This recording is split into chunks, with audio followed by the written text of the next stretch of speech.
Buenas noches, Miguelito, saludos. Hola Marco, ¿cómo estás? Buenas noches. Dios te Bien, bien, bendiga. bien, bien, gracias a Dios. Qué bueno.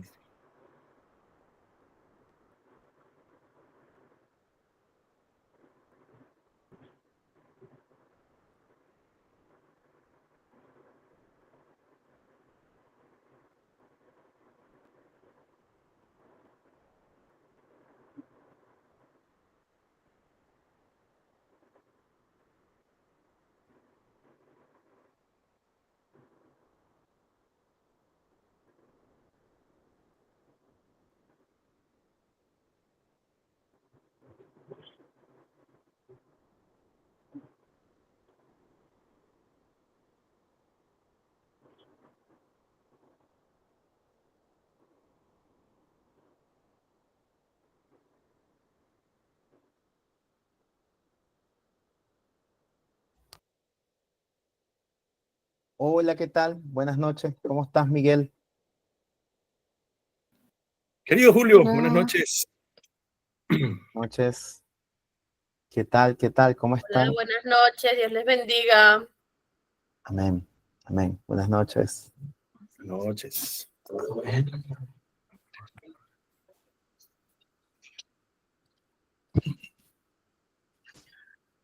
Ay, Dios mío. A ver, ajá. Muy bien. Bueno, ya creo que estamos a punto de empezar. Vamos a dar 2 minuticos de gracia, para iniciar la clase de hoy. No sé si hay algún tema a desarrollar, algún aspecto de la evaluación que se quiera comentar. Si no estoy equivocado, estuvieron hablando acerca de las sectas y separatismo en la anterior clase o religiones. Me encantaría saber qué les pareció, cómo se han sentido con la investigación que han hecho, qué cosas han descubierto, qué cosas ya sabían pero han consolidado. Me encantaría al menos tener un breve conversatorio sobre ese tema antes de abordar el tema de la clase de hoy. Así que estaría encantado. Y que por supuesto, antes de orar por la clase. Así que cualquiera puede abrir su micrófono y comentar un poco de lo que por ahora ha desarrollado con lo que ha visto. Tengo a... Ok, Marcos, porfa. Julito, saludos. Amén. Buenísima la clase, chicos. Tenía tiempo y me gustó refrescar conocimientos. Sobre todo, me encontraba estudiando el tema de los testigos de Jehová y se lo pasaba a los muchachos porque la creencia de ellos de que Jesús es San Miguel Arcángel. Sí. Pero sí, estudiando las otras sectas, una de las cosas que más nos separa, cosas por así decirlo, lo que más nos distingue entre las demás sectas es el Espíritu Santo. Ok. Y eso quiere decir que es una de las relaciones que más debemos cuidar. Las tres tienen gran importancia, pero la que hace una diferencia muy, muy grande entre las sectas es el Espíritu Santo, porque las demás, la mayoría lo niegan o para ellos no existe. Y realmente por esa razón es que no logran ser una iglesia verdadera, porque no hay iluminación, no hay revelación si no tiene al Espíritu Santo. Muy bien, muy bien. Excelente. Gracias, Marcos. Para los que se están conectando, estamos brevemente conversando acerca de la anterior clase. Y me encantaría cualquier cosita, cualquier comentario que pudieran ustedes agregar, en especial sobre lo que han investigado, que han encontrado. Por ejemplo, Marcos nos habló de que él estaba viendo el aspecto de los testigos de Jehová, que es bastante interesante, que es un grupo muy organizado y por otro lado de extremo evangelístico, y que en cierta manera, una cosa que entre comillas, porque uno diría, bueno, pero ese día solo hablamos mal de los otros y no hablamos bien. Bueno, yo creo que si tuviéramos el celo evangelístico de un testigo de Jehová, habría bastantes miembros en la iglesia crecientes Y por otro lado, el celo de estudio que tienen ellos. Es algo bastante interesante, es algo muy interesante al ver. A alguien les tocó aquí los mormones, a alguien llegó a ver algo acerca de los mormones, estudió algo acerca de ellos, o le tocó el catolicismo, o no sé si tocaron el tema de la cienciología. Vamos, chicos, me encantaría escucharles. Aprovechen este instante. Esta es la instancia para eso. Sí, Mira, Julio, estamos tristes porque se murió el Papa. vale destacar eso, vale destacar eso. El que Sí. nombramos como vicario de Cristo o cabeza de la iglesia en Roma falleció. De aquí a 15 días o de ayer a 15 días va a iniciar el proceso de selección con ciertos cardenales, menos de los que tengan 89 o 80 años van a poder votar. Por ahora la cabeza de la iglesia es aquel que llaman el camarlengo, que era así como la mano derecha del Papa. Y bueno, lastimosamente es interesante cómo la cabeza de la iglesia de ese rito romano muere y nuestra cabeza sigue viva por los siglos de los siglos, que es Cristo. Y eso es algo que tenemos que recordar. Y creo que es algo que en nuestra mente siempre debe de estar. La realidad de que la sucesión apostólica ha ocurrido a través del Espíritu Santo y que por otro lado, el verdadero vicario de Cristo es toda aquella persona que defiende la palabra y se mantiene en fe, y principalmente el Espíritu Santo. Sí, ellos tienen como esa tradición de ver al Papa como el sucesor de Pedro, y lo tienen como al mismo nivel de intersección de los santos, por decirlo así. Entonces tienen como ese mismo nivel cerca de Sí, como un sí, supremo. prácticamente hay un evento de bendición que se llama Orbe et Urbis, que es algo así como una bendición que solo puede dar el Papa al mundo y a la ciudad. Entonces es bastante interesante cómo ese nivel ha llegado, y los títulos que se les da solamente a Dios los tiene el Papa. Es algo bastante interesante. Exacto. Sin embargo, una leve recomendación. En la fe callemos sobre el dolor ajeno, ¿ok? Entendiendo que para esa comunidad que también cree en Cristo, que también cree en el Espíritu Santo, que cree en Dios, debemos de tratar de evangelizar con lo que nos une y no con lo que nos separa. Y la realidad es que me atrevería a decir, hay muchos católicos que ya tienen, católicos romanos, que tienen los dos pies en el cielo, y muchos evangélicos que aún ni llegan a las puertas de San Pedro, entre comillas, es un ejemplo. Así que eso, pero buena, un hito bastante interesante que está ocurriendo hoy. Ajá, ¿qué otra cosita? Nadie estudió acerca de los mormones, nadie estudió acerca de otra religión o secta que quiera comentar. Vamos, que dejen descubierto. Erika. Hola, Julio. Hello. ¿Me escuchas? Sí, Laura and Claire. No, yo estaba con los mormones porque justo me llamaba la atención porque no sabía mucho, y me llamó la atención algo particular. Bueno, todo me llamó la atención, pero particular de que Jesús era considerado, sí, hijo de Dios, pero que incluso era hermano de Lucifer. Toma. ¿Sabían eso? Sí, yo, wow, no sé, o sea, eso fue una de las cosas que me impactó. Sí, perfecto. De hecho, una cosa como para que ustedes puedan entender qué rayos es el mormonismo.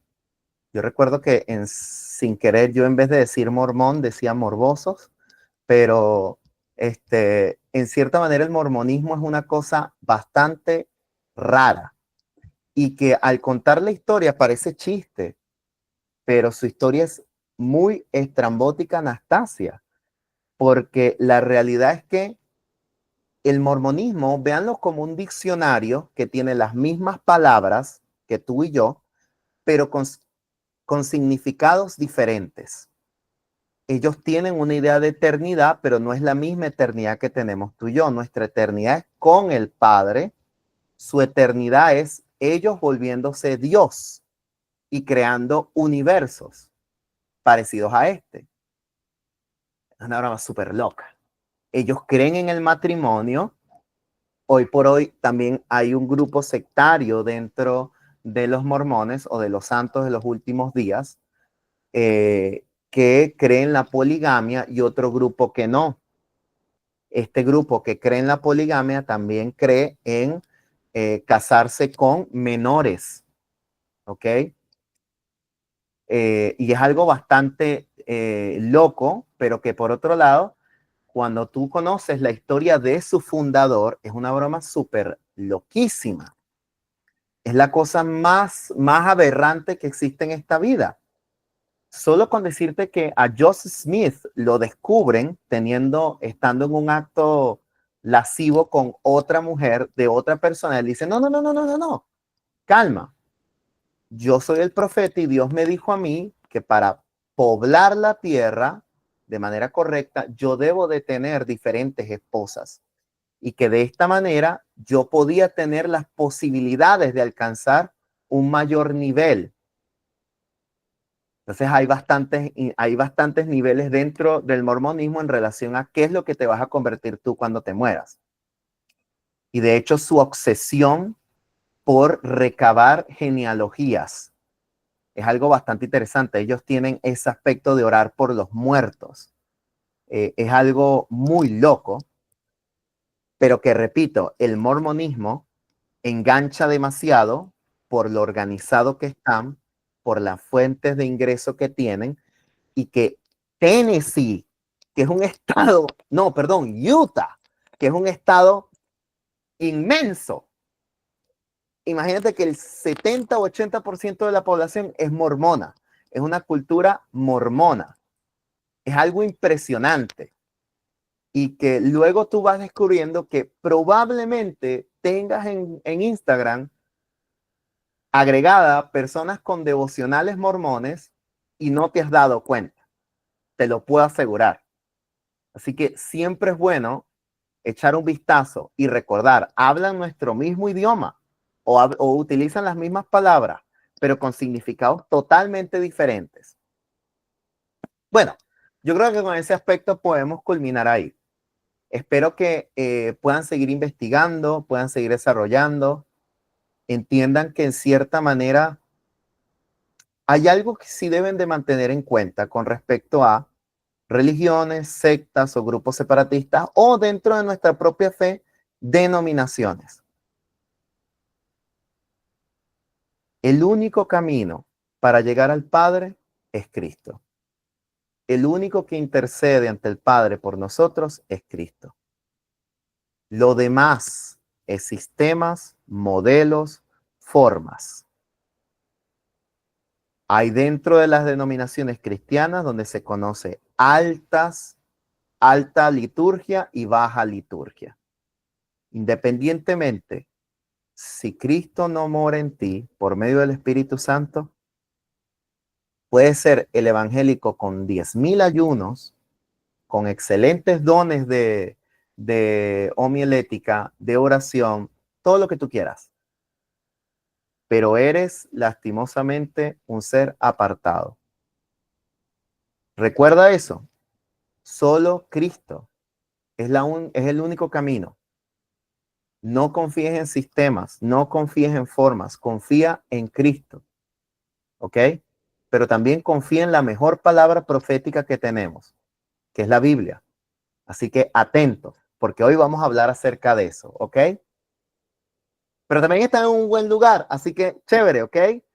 Hablando con Miguel, ayer estuvimos hablando porque Miguel me comenta y me dice, Julio, ¿qué es lo que exactamente nosotros creemos? ¿Qué somos? O sea, ¿cómo nos denominamos? O sea, ¿somos azules, blancos, rojos? ¿Somos comunistas? ¿Qué rayos somos, Julio? Y un buen enfoque que ustedes pueden tomar hoy día es que en vez de tener nosotros, en cierta manera, una confesión de fe, que sería bueno que estudiaran las confesiones de fe que se han desarrollado durante los tiempos, puedan obtener el libro Semillas de Fe. Ahí básicamente podemos entender con claridad qué somos como iglesia, cuál es nuestro objetivo y como un conjunto de condominios saber cuáles son nuestros derechos y deberes. Porque hay muchos edificios allá alrededor con diferentes reglas, pero en todos tenemos que aprender a vivir en comunidad. Así que eso, si quieren saber un poquito más, Semillas de Fe. De hecho, hay una prédica muy buena por ahí. Ténganlo ahí en cuenta. Eso, vamos a orar. No sé si el pastor Gaumar nos puede apoyar con esta oración. Yo no soy muy ducho con respecto a eso. Se me lengua la traba, así que eso. Gracias, pastor. Vale. Amén, amén, amén.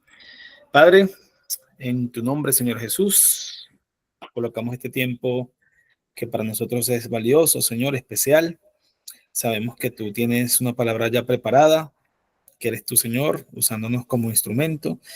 Y que bueno, que hoy nuestro corazón, nuestra mente, nuestro espíritu esté dispuesto siempre a aprender, a escuchar y a deleitarnos, Señor, con lo que tú siempre preparas para nosotros. En el nombre de Jesús, sabemos que esto va a ser de bendición. Y bueno, estamos dispuestos a recibir lo que tú tienes para nuestra vida. Gracias, Dios. Oramos en tu nombre. Amén, amén y amén. Muchas gracias, pastor. Muy amable. Ok, chicos, es imperativo que para la clase de hoy tengan una Biblia. No tengan ChatGPT abierto, no tengan Google. Utilicen una Biblia. Por el amor de Cristo, somos cristianos. Los musulmanes y los judíos nos conocen como la gente del libro. Les ruego, tengan su Biblia. Así sea en digital, por favor. Porque hoy la vamos a usar. Hoy la vamos a usar, pero como nada en esta vida. Porque hoy vamos a tener un estelar. Debo de confesar, esta es la clase top. Quien se pierde esta clase, de verdad, como diríamos en inglés, I'm sorry for you. Porque esta clase trata de una técnica que ha sido utilizada por los siglos de los siglos, seculum seculorum, llamado hermenéutica. Es una herramienta que van a poder ustedes utilizar de forma autónoma, sin tener que depender de nadie, ¿ok? Pero por el mismo, o al mismo tiempo, como una ayuda para poder interpretar la palabra del Señor. Porque nuestro objetivo central acá es que podamos predicar y enseñar lo que realmente ha salido de la boca de Dios. Nuestro texto central se encuentra en 2 a Timoteo 2:15. Procura con, y esto es Nahora, esto es Oanza, procura con diligencia presentarte a Dios aprobado como obrero que no tiene de qué avergonzarse, que interpreta correctamente la palabra de verdad. Y acá en esta clase van a aprender a seguir un recorrido interpretativo correcto, o al menos un recorrido interpretativo lógico. Porque en cierta manera, antes de que se desarrollara este concepto de hermenéutica, en los tiempos previos a Martín Lutero o durante Martín Lutero, existía lo que se llamaba una interpretación por alegorías. Todo se espiritualizaba. Todo se le buscaba una vuelta espiritual. Y para Martín Lutero se tomaba, era una interpretación gramatical. Para él era lo más lógico. ¿Qué quiere decir esto? Todo lo que es un sustantivo es un sustantivo. Todo lo que es un verbo es un verbo. ¿Qué quiere decir con esto? Todo lo que es un nombre es un nombre. Y todo lo que es una acción es una acción. No hay otra cosa más de ello. A veces, por ejemplo, el texto más común que dicen, y Jesús lloró. Jesús lloró. Sujeto, verbo. Mientras que algunas personas intentaron espiritualizar esto. Entonces indican, no, es que Jesús realmente no lloró, lo que sucede es que es una malinterpretación porque espiritualmente lo que quiere decir es que estaba derramando bendiciones, de igual. No. Y ahí está el detalle. Si nosotros no tomamos la Biblia y no entendemos que para Dios que utilizó hombres y utilizó hombres para desarrollarla, en donde Él no inspiró la Biblia en español, Él inspiró la Biblia en griego, en arameo y en hebreo, nosotros debemos tener también eso en cuenta. Pero también debemos de comprender que utilizó medios, como lo es los idiomas, para presentar su mensaje y de paso ponerlo en tinta. Y los idiomas tienen algo particular, que vienen de una raíz. Lingüísticamente hablando, hay ciertos idiomas que son súper locos. Hay una tribu en Amazonia que tiene la misma forma gramatical que el inglés. ¿Cómo? ¿De qué manera? ¿Bajo qué forma? Eso es un mysterium tremendum. Pero lo que sí apunta es que hay un origen. Y si Dios utilizó ese medio, nosotros debemos de prestar atención cómo lo está utilizando. Ya. Dicho eso, les tengo una trivia rápida, concisa. Esta es una trivia bíblica y necesito que saque sus Biblias y tome una decisión, ¿verdad? Usted va a mandarme en cierta manera su respuesta. Solamente tiene 4 respuestas. Por favor, escójala sabiamente. ¿Qué significa realmente Filipenses 4:13? Para ahorrarle tiempo, vamos a leerlo. Todo lo puedo en Cristo que me fortalece. ¿Cuál es la pregunta? ¿Cuál de las siguientes no es el verdadero significado de este versículo? Quiero que en el chat, principalmente, para que no se salga de acá, el chat que tiene usted acceso, escriba solo la letra que usted piense que no es el verdadero significado de este versículo. ¿Ok? Voy. ¿Significa que puede ganar cualquier competencia si tengo fe? B. ¿Significa que puedo hacer realidad todos mis sueños personales? C. ¿Significa que siempre tendré éxito económico si confío en Dios? 4. ¿Significa que Dios me hará invencible ante cualquier problema? Vamos, envíen sus respuestas. Filipenses 4:13. Y quiero que vayan enviando sus respuestas por el chat, por favor.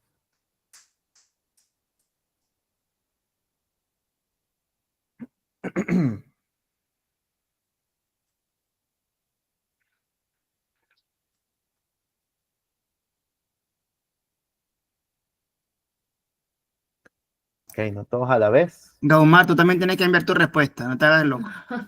Ok, Astrid envió la D. Ok, D. La respuesta es la A. Johnny García envía la D. Francis escribe todas malas. Francis Querales escribe A, B, C, D, E. Ariana dice que todas no es el verdadero significado de este versículo. Elin Canizales dice malo, malo. Ninguna es correcta. Erika dice todas, pero cuando dicen todas, todas no son correctas. Sería bueno aclarar eso. Jade, 3. Escribe que todas no son correctas. Interesante. ¿Se notaron que Jade tiene como un coreano? Ninguna es correcta, escriben. Perfecto. Ya. Ok, ¿quién quiere decir por qué escogió lo que escogió y cuál es su argumento?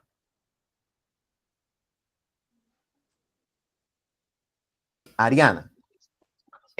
Bueno, yo digo que, que ninguna es, o sea, en todas, ninguna es el significado del versículo, porque en realidad no significa que no vas a pasar aflicción, claro que sí, solo que Dios te va a dar la fortaleza y va a estar allí contigo y bueno, no va a dejar que caigas, pero no vas a tener superpoderes, no vas a ser millonario siempre, no vas a ganar la competencia siempre, pero vas a saber vivir en cada etapa de tu vida con el gozo de Cristo.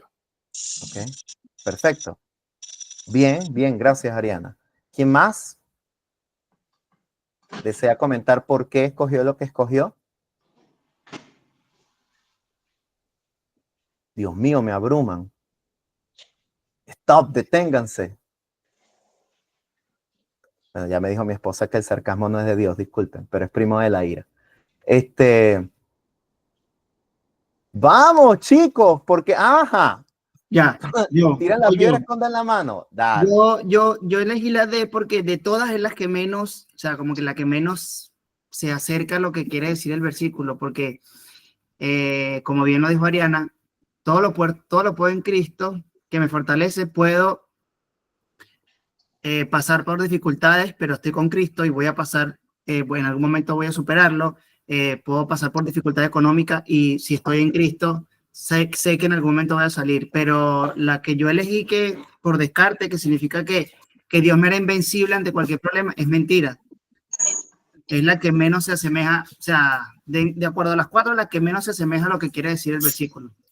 Okay. Y es un versículo muy trillado en que la gente piensa, ay, todo lo pueden que me fortalece, es que todo me va a salir bien. No, no todo nos va a salir bien. De hecho, muchas cosas nos van a salir mal y van a ser parte de nuestros procesos y nuestras pruebas en esta tierra. Gracias, Michael. Muy amable.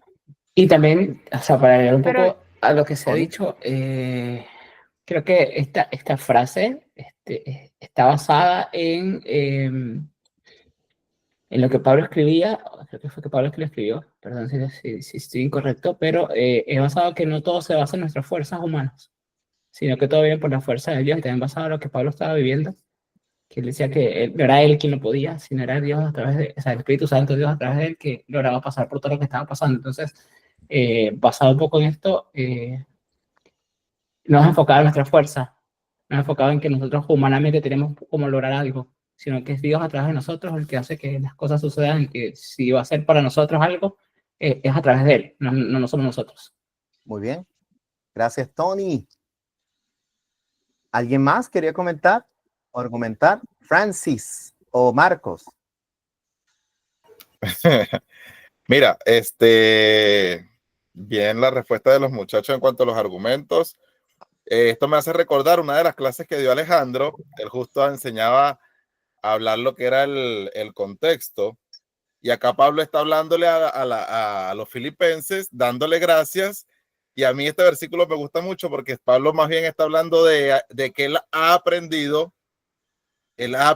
a vivir en escasez y en abundancia. Está hablando más de un aprendizaje, no está refiriéndose a que él todo lo puede porque él es invencible, sino que realmente está dándoles la gloria a Dios a través de esto. Quizás una de las que más se podría asemejar en esto, aunque no es válida, es la C, que dice: significa que tendré éxito económico si confío en Dios. Es la que más se acerca, pero no es válida, porque él dice que ha aprendido a vivir en escasez y en abundancia, y que todo, porque todo lo puede en Dios, en Cristo que le fortalece. Gracias, Marcos. Astrid, creo que levantaste la mano. O Astrid, perdón. No sé dónde va el acento prosódico ahí. No tiene acento, hermano. Bueno, no, me había confundido, pero yo iba a decir que el versículo da mucha fortaleza y empuje. A veces cuando uno está en esa situación, bueno, todo lo puedo en Cristo que me fortalece, y te llena como de ánimo, de confianza. Yo escogí la D y estoy de acuerdo con el hermano anterior que habló, porque sí, obviamente vamos a pasar aflicciones y todo eso, pero si tenemos fe y tenemos confianza y tenemos la comunión en el Señor, vamos a poder salir adelante. Y es allí donde digo, pues todo lo puedo en Cristo que me fortalece. Bueno, independientemente esté bien o esté mal, me salga bien o me salga mal, voy a salir de esto y me va a dar fortaleza el versículo. Hey, muchas gracias, de verdad que sí. Miren, ahí está el tema con respecto a lo que vamos a ver. Gaumar, adelante, porfa. Pastor. Los escucho a todos y es bien interesante porque así como ya después que vamos aprendiendo y vemos, estamos en perspectiva, nos damos cuenta de lo que definitivamente no es la interpretación de la palabra. Y este versículo siempre la gente lo toma como un versículo de autosuperación. Y bien ha dicho Astrid, o sea, nosotros decimos que obviamente todo lo podemos en Cristo que nos fortalece. Sí, eso lo podemos decir porque confiamos en el poder de Dios, de Jesucristo, del Espíritu Santo en nuestra vida. Y eso sí es válido. Lo que no es válido es usar este texto para decir que todo lo podemos en Cristo que nos fortalece, porque la palabra lo dice. Es que no es que la palabra lo dice, es que nosotros creemos que todo lo podemos porque Cristo es el quien nos fortalece. Pero no es un texto para usarlo como autosuperación, porque no tiene que ver con fuerza, ni poder, ni valentía, nada que ver. Más bien está más acertado lo que estaba hablando Marco, de lo que hablaba Pablo en ese momento, en ese sentido. Entonces, aquí lo que en lo posible estamos tratando de hacer entender es eso, que tenemos que saber lo que dice antes y después y lo que está hablando en su momento, en su tiempo, en el tiempo específico, a gente específica, a momentos específicos, la palabra. Y eso es lo que definitivamente tenemos que saber interpretar.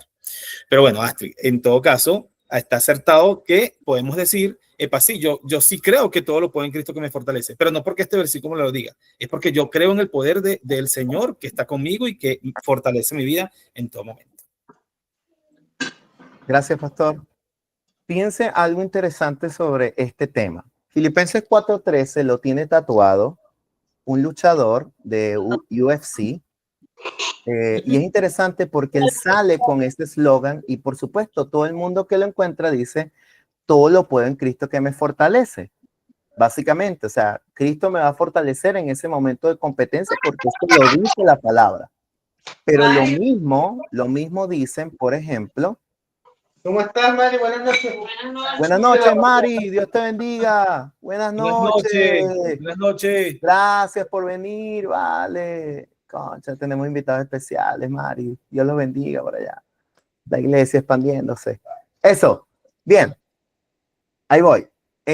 Con respecto a esto, también el ladrón, porque no me gusta, está bien decir malandro porque es mal hombre, pero vamos a llamarlo el ladrón se para, tranquila María, todos tus pecados han sido perdonados en la cruz de Cristo, no te preocupes. Ve y no peques más. Fíjate que algo interesante es que el ladrón también se para y con su revólver dice, hoy voy a trabajar, todo lo puedo en Cristo que me fortalece. Y él está utilizando la misma interpretación. Fallo, totalmente.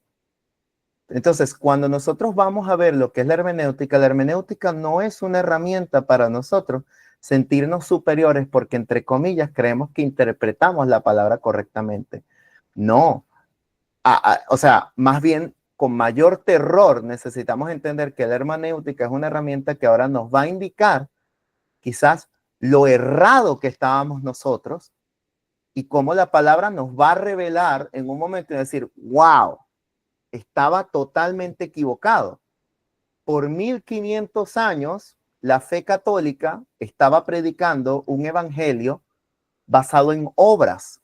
Martín Lutero llegó y abrió la Biblia, tomó un texto de Romanos y dijo, ¿qué es esto? Las puertas se le abrieron porque para Martín Lutero era imposible que un Dios justo amara a un ser pecador. Y él encuentra que es por medio de la fe que nos declara justo. Esto es una revelación de la palabra y una iluminación del Espíritu Santo. Él aplicó hermenéutica para llegar hasta este punto y descubrir que 1500 años pasaron en donde toda su teología estaba errada. Eili. ¿O no? ¿Error? Sí, yo.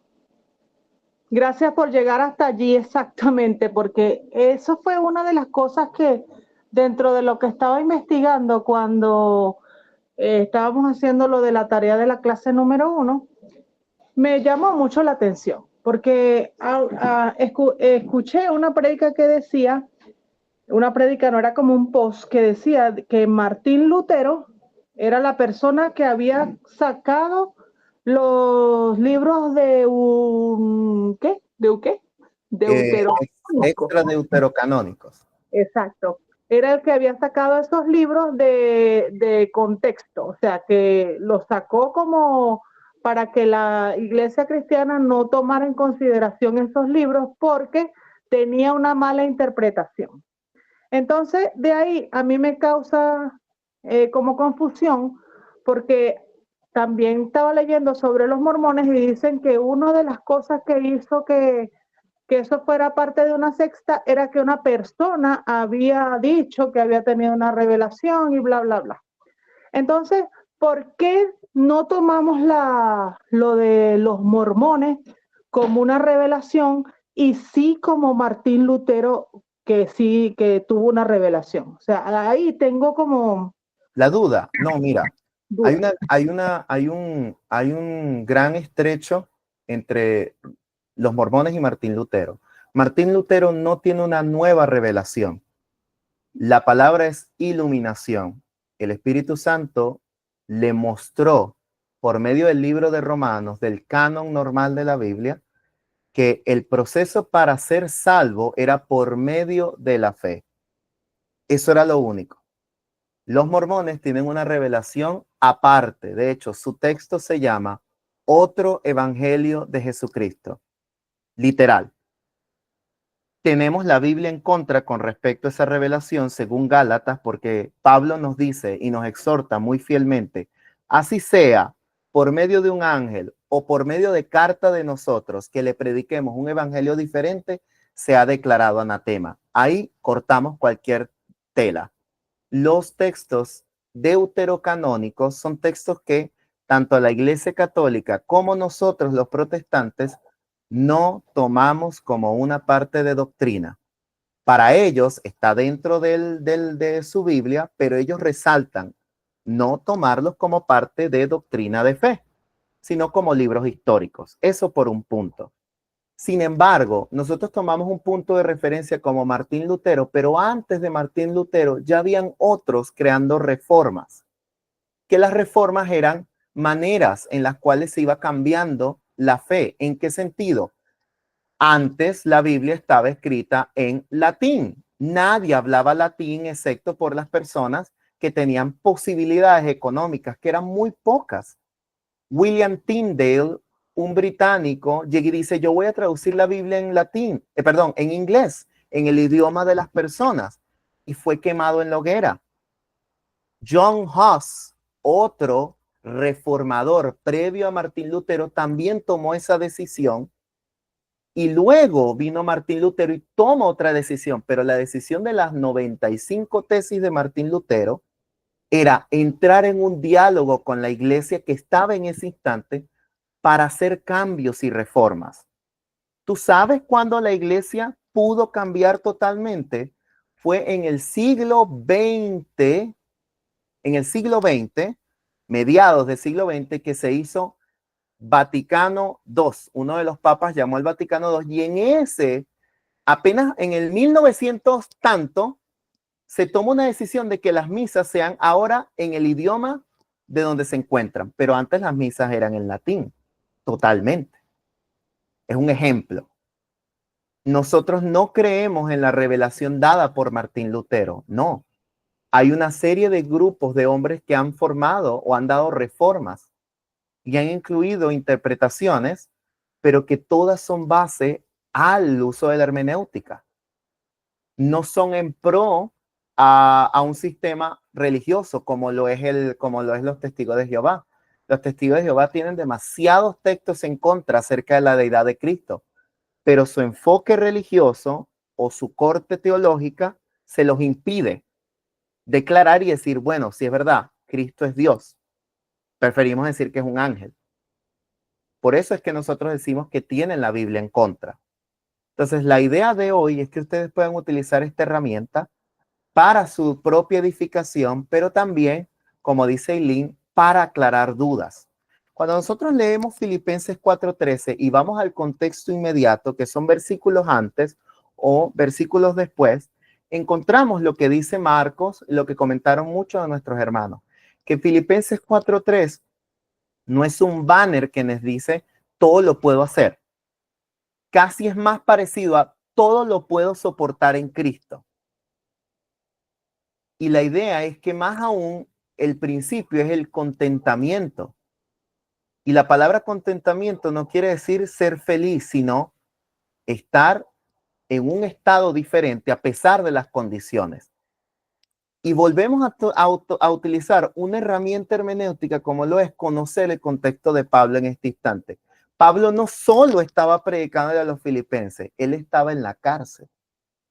Probablemente a punto, por no saber, de ser enjuiciado y de hecho pronto a ser asesinado. Y él dice eso, básicamente, en gran manera me gocé en el Señor de que ya al fin habéis revivido vuestro cuidado de mí, de lo cual también estabais solícitos, pero faltaba la oportunidad. No lo digo porque tenga escasez, pues he aprendido a contentarme, cualquiera sea mi situación. ¿Tú has aprendido a contentarte cualquiera sea tu situación? Ah, ahí cambia la cosa de Filipenses 4:13, ¿verdad?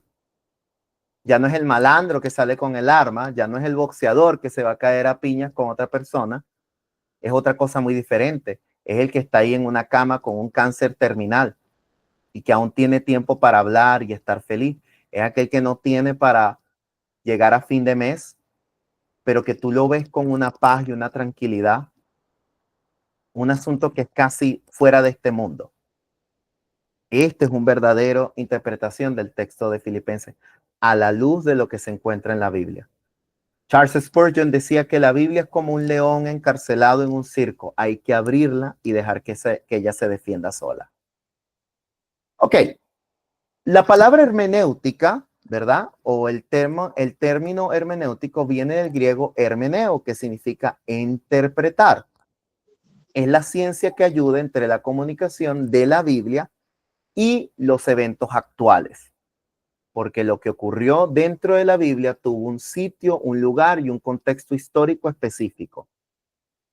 Pero hoy día vivimos contextos, eventos diferentes. Necesitamos transportar eso a través de la hermenéutica y que la misma nos ayuda a poder comprender más los principios bíblicos y utilizarlos para aplicaciones en nuestra vida. La Biblia tiene que ser para nosotros infalible, pero también práctica. Tenemos que ser ortodoxos en nuestra creencia y ortoprácticos en nuestro andar. Eso es lo más importante acá. Nosotros podemos conocer a cabo y rabo, a cal y canto, todos los elementos de una moto, pero nunca la hemos conducido. Nunca nos hemos montado en ella. Estamos mal. Es el mismo aspecto. Podemos saber la Biblia teológicamente perfecta, pero cuando se nos pide tener compasión por alguien, por el ser más terrible, nos cuesta demasiado. El hecho de dar el perdón o pedir disculpas es un mundo para nosotros. Fíjate cómo la realidad de nosotros como cristianos tenemos que aprender a interpretarla correctamente para actuar de forma correcta. La relevancia de la hermenéutica contiene 4 aspectos: vida espiritual, evitar la adulteración de ella y un elemento espiritual para nosotros. Nosotros tenemos la idea de que se requiere que toda palabra que sale de la boca de Dios sea la que nosotros nos podamos alimentar cada día. Hay un video en Facebook que es súper loco, pero hoy en día es impresionante. Alguien tomó este mismo texto y decidió agarrar una Biblia, romper las hojas y comérsela. Alguien en toda su plena cabalidad, y aquí tengo psicólogos en la sala, por cierto, pero que debido a una mala interpretación tomó esta decisión. Hay otro texto que indica que le es mejor a un hombre entrar al reino de los cielos sin brazo que al infierno completamente. Y hubo un primer seguidor de Cristo de las primeras iglesias que en esa decisión, por reconocer que era un hombre de hecho, por reconocer que sus concupiscencias o deseos carnales eran tan grandes que adivina que se cortó. Te lo dejo a tu imaginación.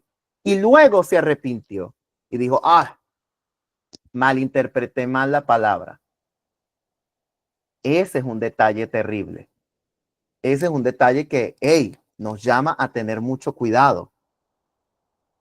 Fíjate cómo nos exhortan que renunciemos a lo oculto y vergonzoso, no adulterando la palabra de Dios. Para el apóstol Juan y el apóstol Pablo, ellos tuvieron que lidiar con sectas como lo fueron los agnósticos, que ellos creían que había un mensaje secreto, un conocimiento secreto para llegar a la iluminación. Y tuvieron que lidiar con esto porque de la noche a la mañana, en menos de, sí, aproximadamente 60 a 40 años de los eventos de Jesucristo, ya se estaban creando mentiras acerca de él. Que él nunca había venido en la carne, que él nunca existió, que eso era un concepto, o luego que no, que Cristo no dijo esto, lo que dijo fue aquello. E imagínenselo, ellos tuvieron que luchar siendo los propios testigos. Un alimento espiritual, la correcta interpretación provee leche espiritual para nuestros creyentes y alimento sólido para los maduros. Y a veces, como lo dice Pablo, ¿cómo les doy leche si aún así, o cómo les doy carne, perdón, si aún así no logran procesarla? Es algo bastante interesante.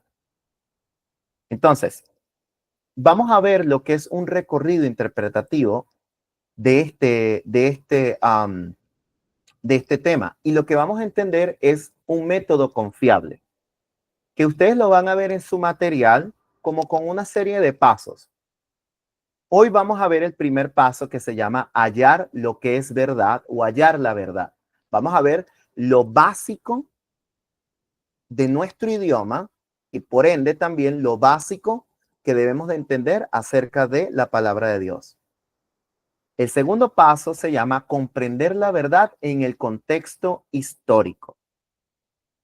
Los autores de la Biblia también le escribieron a un público específico, en un tiempo específico, en una circunstancia específica y en una administración específica. No es lo mismo el Espíritu Santo en el Antiguo Testamento que en el Nuevo. En el Antiguo tenía una acción en específica y se iba. En el Nuevo, Él es las arras de nuestra salvación. Es en cierta manera la póliza de seguro de nuestra salvación. Es muy diferente en función, no en naturaleza. Atento ahí. En el Antiguo Testamento vemos a un Dios de pactos, condicional, que se relaciona con su pueblo de una manera no tan diferente a nosotros. Pero en nuestro caso se relaciona a través de Cristo. Anteriormente era a través de sacrificios, expiaciones. Tú cometías un error, alguien tenía que pagarlo. Él creó los medios para que tú lo pagaras. Pero ahora en Cristo, su último sacrificio fue suficiente. Y ahora por medio de la fe, al aceptar ese sacrificio, todas las buenas obras que hizo Cristo en la tierra son imputadas a nosotros. Y todas las cosas malas que hemos hecho y que haremos fueron llevados en la cruz por Cristo. Eso se le conoce como la doble imputación, un sistema legal que se creó en ese instante. Pero que en el Antiguo Testamento se ve con más claridad esa realidad. A eso se le llama diferentes administraciones. ¿Ok? Ténganlo eso en cuenta. ¿Cuál es el recorrido interpretativo? La verdad del texto. ¿Qué dice el texto? ¿Cuál es esa verdad única? ¿Cuáles son los principios gobernantes para hallarla? Significado original. Apréndanse esta mantra. ¿Quién lo dijo? ¿A quiénes? ¿Y para qué lo dijo? ¿Ok? Por ejemplo, a mí cuando me forman un pleito en perspectiva, yo les pregunto, ¿quién lo dijo? ¿A quién se lo dijo? ¿Y por qué lo dijo? Más nada. Si no me responde esas tres preguntas, no me hable. No, mentira. Pero vamos a ver el texto a la luz de ello. 3 elementos prácticos. Extracción de principios. ¿Cuáles son los principios teológicos del texto? ¿Qué principios tienen actividad eterna? Tanto fueron un principio básico para los autores originales como lo son para los del día de hoy. Aplicación. ¿Cómo aplicar estos principios a nuestra vida actual? Si yo tengo un principio de contentamiento, como lo es Filipenses 4:13, ¿cuál es tu situación actual? La aplicación tiene nombre y apellido, el principio no. La aplicación tiene el nombre y apellido de Marcos. Yo no sé cuál es su situación laboral en este instante. Yo no sé cuál es la situación emocional de Francis en este instante. ¿Ya? Pero la aplicación tiene un sentido muy personal. ¿Ok? Hay un principio en ambos, pero no es la misma aplicación para Tony que para Julio. No es lo mismo orar porque tienes un cáncer terminal a orar porque no tienes un trabajo. ¿Sí me hago entender? Es a eso que me refiero con respecto a la aplicación, pero el principio sigue siendo el mismo. Aprende a contentarte en escasez o en abundancia. Ahí tú no necesitas ningún tipo de filtro cultural ni nada. ¿Cómo estamos hasta acá? ¿Bien? ¿Tan claro como el petróleo? Chévere. Astrid levantó la mano. No levantó la mano, fue el niño. Mosca, pues. O la niña, perdón. Mosca, pues. Ok, no pasa nada, no pasa nada, no pasa nada. Estamos aquí activos. Bien, vamos a seguir, ¿ok? Porque aún nos queda mucho que abarcar. Chicos, tomen un texto rápidamente. Vamos. Segunda de Crónicas 7:14. Aquí me van a matar y me van a botar de la iglesia. Digo todo eso todos los años y todavía sigo aquí. No ha ocurrido. No, mentira. Segunda de Crónicas, capítulo 7, verso 14. Marcos, sí, adelante, perdón. Justo el versículo que tengo aquí para hablar de un tema de eso, pero vamos a ver si tenemos la misma interpretación. Mira, lo que me pasó. Vamos allá, vamos piano Sí, a piano. Primero véanlo, escojan. Tienen Juan 10:10 y tienen Mateo 18:9. Perdón, Mateo 18:19, ¿ok? Y fíjense cómo hay un pequeño comentario que te ayuda como a darle sentido al texto. A ver si lo que tú estás interpretando es lo correcto. Es solo una leve ayuda, un comodín. Vamos a ir piano a piano, pero les recuerdo, estamos solo abarcando el contenido superficial que toda persona con un nivel de 4º grado puede hacer. ¿Ok? Si usted se leyó Mi mamá me mima, yo la mimo a ella, usted puede hacer esto tranquilamente. Se lo puedo asegurar. Entonces, y con cualquier versión de la Biblia, no se preocupe. Entonces, tómese un instante, léalo, búsquelo, qué dice y responda a la pregunta. Eso es todo. ¿Ok?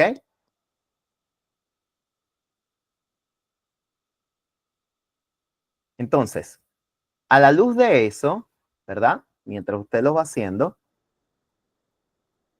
yo le voy a explicar un aspecto importante para que lo vuelva a hacer y entremos en una conversación. Porque aquí la idea no es que yo le diga, no, te he equivocado, errado.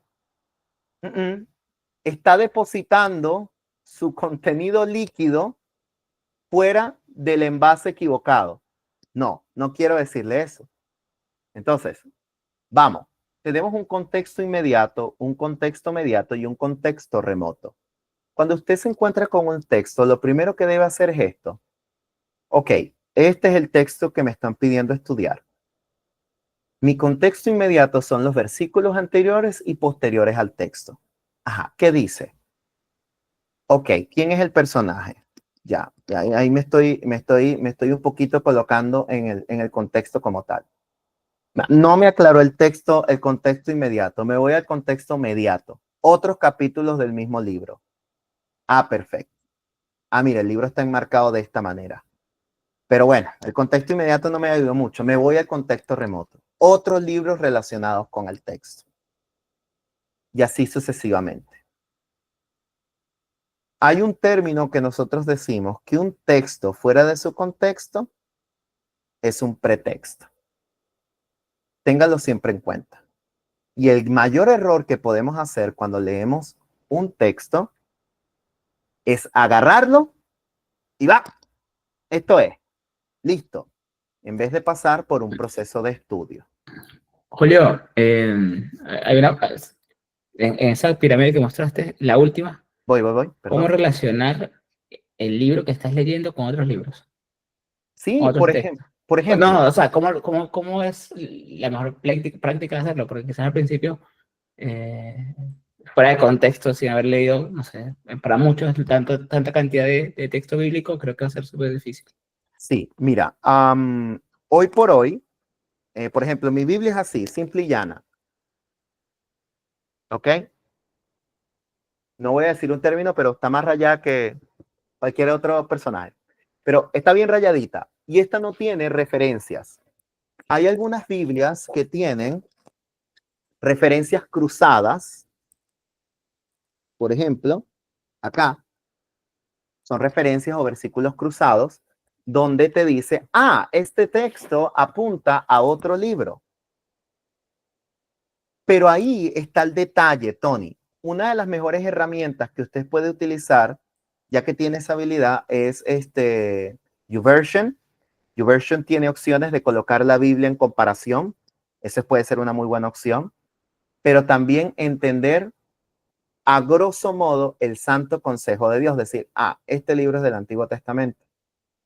No sé si tengo la libra de estudio, pero quería como sabían otros tics genéricos. Sí, de hecho hay las opciones de buscar las categorizaciones de la Biblia, que son lo mejor. Por ejemplo, las cartas pastorales. Vas a encontrar pura exhortación. Por ejemplo, si en una carta pastoral como la carta de Tito te exhortan a que seas buen siervo con aquellos que son tus dueños, tú te vas a encontrar en otra carta como la de Filemón, el trato que va a tener Pablo con respecto a Onésimo. ¿Ya? Y esas son cartas que hablan acerca de exhortación. Tienes los evangelios, entonces si tú quieres conocer más acerca de la obra de Jesucristo, tú vas a los evangelios. Hay algunas personas que dicen esto, es algo bastante interesante. Los comentarios en la Biblia son todas las cartas pastorales, desde Romanos hasta Judas. Y en cierta manera, esos son los comentarios de los evangelios. Como que cuando te dicen qué son los evangelios, Mateo, Marcos, Lucas y Juan, todas las cartas pastorales son sus comentarios. Para eso es que ocurrió esto en el Evangelio de Jesucristo. Esto es lo que quiere decir Jesucristo con amar al prójimo. A eso me refiero. Esa es la parte práctica de la palabra del Señor. Vamos. Voy. Segunda de Crónicas 7:14. ¿Quién la lee? Así, aislado. Cualquiera. Ariana. Voy. Démosle. 7:14 dice, si se humillare mi pueblo, sobre el cual mi nombre es invocado, y oraren, y buscaren mi rostro, y se convirtieran de sus malos caminos, entonces yo oiré de los cielos, y perdonaré sus pecados, y sanaré su tierra. ¿Cuál tierra? Israel. Se le hablaba a Salomón. Yo pensé que eso era Venezuela, Chile. No, estamos en el Antiguo Testamento, eso es Israel. Ahora ya va, me explico. Atentos, porque la hermenéutica también es un arma de doble filo. Porque si usted se la da al mono equivocado, es peor que una hojilla. ¿Por qué? Porque se encuentra a un personaje así parecido. Y ahora, como cree que tiene esa herramienta, ¿verdad? Dicen, tú estás equivocado. Paciencia. Solo lo que queremos hacer es apenas entender a qué tierra se refiere, en qué contexto, ¿verdad? Y por qué lo comenta. Luego vamos a ir a los pasos donde vamos a extraer los principios, porque toda la palabra del Señor es buena para redarguir y para enseñarnos. Toda. Entonces no descartamos ningún texto. Eso, Ariana, de hecho, exactamente, esa fue una muy buena respuesta. Eso es leer el texto en su contexto. Voy, me gusta el nombre Francis Ford Coppola. Voy con Francis o Marco. Yo también pensaba que era Venezuela, sobre todo porque este versículo durante tiempo de crisis fue un eslogan de la Marcha para Jesús. Sí. ¿Y por qué me enfoqué precisamente en este versículo? Porque en una de las marchas, en un gran tiempo de crisis de Venezuela, se usó mucho este versículo Y recuerdo en una de las marchas en las cuales participé, muchos hermanos caminando por toda la ciudad, arrodillándose, esperando la marcha para Jesús el 12 de octubre, esperando que el 13 de octubre, como el 12 ya nos habíamos humillado, el Señor iba a sanar nuestra tierra. De hecho, hay hasta canciones muy bonitas de ese versículo en ese tiempo. Y qué importante es la hermenéutica y ver lo que dice antes, porque justo antes en el versículo 12 Dios le dice: así que si mando una sequía y hago que no llueva, o ordeno a las langostas que destruyan los campos, o envío una peste sobre mi pueblo. Eso es lo que dice Jehová antes a Salomón. Dice: y si mi pueblo se humilla, yo sanaré su tierra. Pero me gustaba esto y qué importante saberlo, porque luego de la marcha para Jesús, los mismos hermanos que habían orado el 12 de octubre para que el Señor sanara la tierra, el 13 amanecieron frustrados porque todavía seguía el mismo gobierno. Pensaron que iba a ser algo, un suceso ya, porque esta era la tierra. Entonces, qué bueno que hables de este punto hoy, Julito. Sí, yo creo que el mayor problema es la gran desilusión y que nos encontramos entonces con la realidad de nunca apelar a la voluntad de Dios, siempre apelar a lo que puede encajar mejor. ¿Ok? Vamos a dejarlo hasta ahí. Gracias, Marcos. Juan 10:10, ¿quién lo tiene?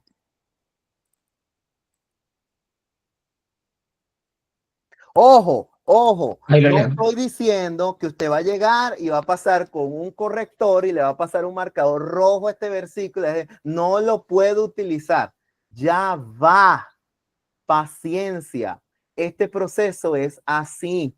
Vamos por pasos, apenas vamos por la superficie. Le ruego tenga paciencia, ¿ok? Solo encomiéndese al Espíritu Santo que lo va a llevar a toda verdad. No lo voy a hacer yo ni perspectiva. Realmente el Espíritu Santo es con quien usted debe leer la palabra, es su autor. Hágalo, pida la iluminación, crean las manifestaciones prodigiosas. Si usted cree que, voy a ser un poquito sarcástico, me perdonan, si usted cree que el Espíritu Santo le va a hacer rebajar de peso o les va a hacer sudar oro, ¿por qué usted no puede creer un momento en que el Espíritu Santo puede ayudarle a iluminarle más con respecto a la palabra del Señor, con las dudas que de corazón usted tenga? ¿Usted no cree que esa es una obra del Espíritu Santo también? Vamos a reflexionar en eso, ¿les parece? Ahora sí, Juan 10:10, porfa. Aquí está, estamos on fire. Juan dice, cuando el ladrón llega, se dedica a robar, matar y destruir. Yo he venido para que todos ustedes tengan vida y para que la vida, para que la vivan plenamente. Ajá. Sí, perfecto. ¿Quién es el ladrón? Juan 10:10. El enemigo, el diablo. El diablo, de El hecho. diablo.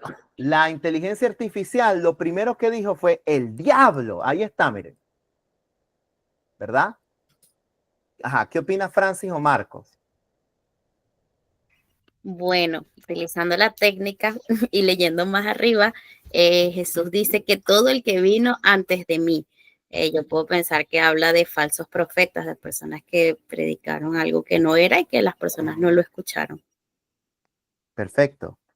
Fíjate cómo el verso 40 del capítulo 9 nos dice algo bastante interesante y nos enmarca en un contexto muy cercano. Nos dice, entonces algunos de los fariseos que estaban con él al oír esto le dijeron, ¿acaso nosotros somos también ciegos? Ah, porque en este capítulo es cuando el Señor llama capítulo, valga la redundancia, a los fariseos de ese tiempo que eran religiosos, que colaban las moscas y se tragaban el camello, que colaban lo más mínimo que tú hacías. Ejemplo, voy a ser un religioso hoy día. Esa hermana de este grupito que tiene tatuajes de todos lados, no me gusta, me llama la atención. No, mejor que no venga ni a la iglesia, mejor que ni se acerque a Perspectiva. ¿Qué estoy haciendo yo ahí? Yo estoy cerrándole las puertas, ¿cierto? Fíjate cómo en esa llamada de atención, en esa ceguera espiritual, él dice, en el verso 7, volvió pues Jesús a decirle, de cierto os digo, yo soy la puerta de las ovejas. Todos los que antes de mí vinieron, ladrones son y salteadores, pero no le oyeron las ovejas. Yo soy la puerta. El que por mí entrare será salvo, y entrará y saldrá y hallará pasto. El ladrón no viene sino para hurtar, matar y destruir. Yo he venido para que tenga vida y para que la que tenga en abundancia. Yo soy el buen pastor. El buen pastor su vida da por las ovejas. Verso 20 del mismo capítulo te da la respuesta de quién responde a esto, quién sale aludido. Dice, volvió a haber disensión entre los judíos por estas palabras. Muchos de ellos decían, demonio tiene y está fuera de sí. ¿Por qué le oís? Decían otros, estas palabras no son de endemoniado. ¿Puede acaso el demonio abrir los ojos de los ciegos? Es interesante cómo, entre comillas, rápidamente perdemos un poco el mensaje, pero por el contexto en el que agarramos el texto y decimos, ya, esto es lo primero que tenemos que ver, ¿verdad? Tenemos que respaldar nuestros textos, pero esto es lo superficial. Paciencia. Vamos bien, ¿ok? Y por cierto, los que tengan tatuajes, entre otras cosas, no tiene nada que ver, ¿ok? Dios los ama, los quiere como nada en el mundo, ¿ok? Hasta yo pronto me hace un tatuaje, no mentira. Perspectiva básica, corte, tal. No, mentira. Calma, chicos, nada que ver.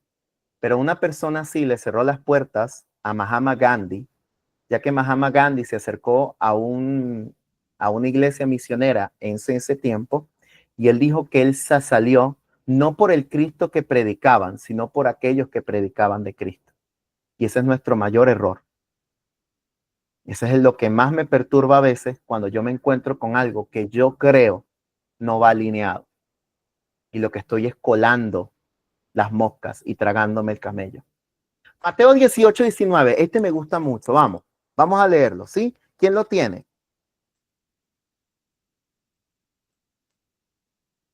Mateo 18. Ahí lo leo. Sí. Perfecto. Mateo 18, 19. Les aseguro que si dos de ustedes se ponen de acuerdo aquí en la tierra para pedir algo a Dios que esté en el cielo, Él se los dará. Así, ¿a qué se refiere cualquier cosa? ¿Ah?